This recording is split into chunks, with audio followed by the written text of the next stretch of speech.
안녕하세요, 여러분. 오늘은 조금 특별한 이야기를 나눠보려 합니다. 주제는 바로 늦깎이의 꽃, 60세 이후의 사랑 찾기입니다. 많은 분들이 이렇게 말하죠. 나이 들어서 무슨 사랑이야. 이미 다 지나간 이야기지. 하지만 현실은 그렇지 않습니다. 사랑은 나이에 따라 멈추지 않습니다. 오히려 60세 이후 인생의 또 다른 장면에서 사랑은 더 깊고 더 따뜻하게 피어날 수 있습니다. 실제 사례를 살펴보면 사랑이 나이와 상관없이 찾아오는 모습을 볼 수 있습니다. 경기도에 사는 67세 김할머니는 남편을 일찍 여의고 10년 넘게 홀로 지내셨습니다. 외로움은 늘 그림자처럼 따라다녔죠. 그런데 우연히 지역 문화센터에서 사진 동호회에 가입하게 되면서 같은 취미를 가진 한 분을 만나게 됩니다. 처음에는 단순한 취미 대화였지만 서로의 지난 삶과 이야기를 공유하면서 서서히 마음이 열리기 시작했습니다. 내 나이에 다시 설레는 일이 있을 줄 몰랐어요. 하지만 지금은 매일이 기대됩니다. 김할머니의 얼굴에는 설렘이 묻어났습니다. 또 다른 사례로 72세 박 어르신을 소개합니다. 평생 교직에 몸담다가 은퇴 후 적막한 집이 가장 힘들었다고 해요. 그런데 온라인 커뮤니티에서 같은 은퇴자 모임을 알게 되었고 그곳에서 지금의 아내를 만나게 됩니다. 서로의 인생 이야기를 나누며 친구가 되었고 그 우정이 조금씩 사랑으로 자라났습니다. 이제야 진짜 인생의 동반자를 만난 것 같아요. 남은 날이 얼마나 될지는 모르지만 하루하루를 따뜻하게 채워주는 것만으로 충분합니다. 이처럼 60세 이후의 사랑은 단순한 열정만이 아니라 이해와 배려, 그리고 동행의 의미가 더해집니다. 실제로 심리학자들은 이렇게 말합니다. 노년기의 사랑은 젊은 시절과 다릅니다. 단순한 설렘이 아니라 서로의 삶을 존중하고 이해하는 동반자가 되는 과정입니다.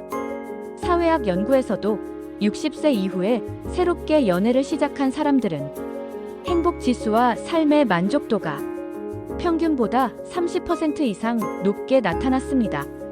즉, 나이가 많다고 사랑을 포기할 이유가 전혀 없다는 뜻입니다. 그럼 어떻게 하면 60세 이후에도 사랑을 찾아 마음을 열 수 있을까요? 여기 몇 가지 실제 사례와 함께 제가 추천하는 실질적인 방법 5가지를 소개합니다. 첫 번째, 취미와 모임에 참여하세요. 김할머니 사례처럼 공통 관심사가 있는 모임은 자연스러운 만남을 만들어줍니다.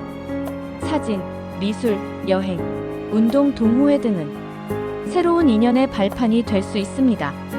두 번째, 자기 자신을 돌보세요.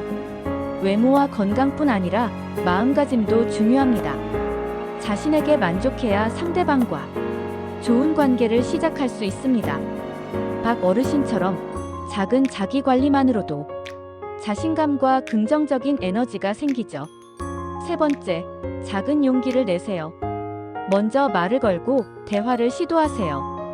60대 이후에는 수줍음이나 망설임이 많지만 조금의 용기만 있어도 관계는 시작될 수 있습니다. 네 번째, 과거의 상처를 내려놓으세요. 이혼, 사별, 실패한 사랑에 얽매이지 마세요. 과거에 머물러 있으면 새로운 사랑의 기회도 함께 멀어집니다. 다섯 번째, 공감과 배려를 실천하세요. 정할머니처럼 나이 들어 만난 새로운 인연은 서로의 이야기를 듣고 존중하는 것에서 시작됩니다. 작은 배려와 공감이 사랑을 꽃피우게 만드는 가장 큰 힘입니다. 그리고 중요한 건 이 모든 과정이 단순히 누군가를 바꾸는 것이 아니라 내 자신을 먼저 변화시키는 과정이라는 점입니다. 자기 자신이 행복하고 여유롭고 마음이 열려 있을 때 진정한 사랑은 자연스럽게 찾아옵니다. 이야기를 마무리하며 한 가지 기억해 주세요. 60세 이후의 사랑은 늦깎이의 꽃과 같습니다. 조금 늦게 피지만 그 향기와 색은 누구보다 깊고 아름답습니다. 여러분, 오늘 영상을 보면서 마음속에 작은 설렘이 피어났다면 그 마음을 소중히 간직하세요. 나이는 숫자에 불과하며 사랑은 언제든 찾아올 수 있습니다. 마지막으로 이 영상이 마음에 드셨다면 구독과 좋아요, 알림 설정까지 부탁드릴게요. 앞으로도 따뜻한 이야기로 여러분과 함께하겠습니다. 여러분의 제2의 인생을 응원합니다.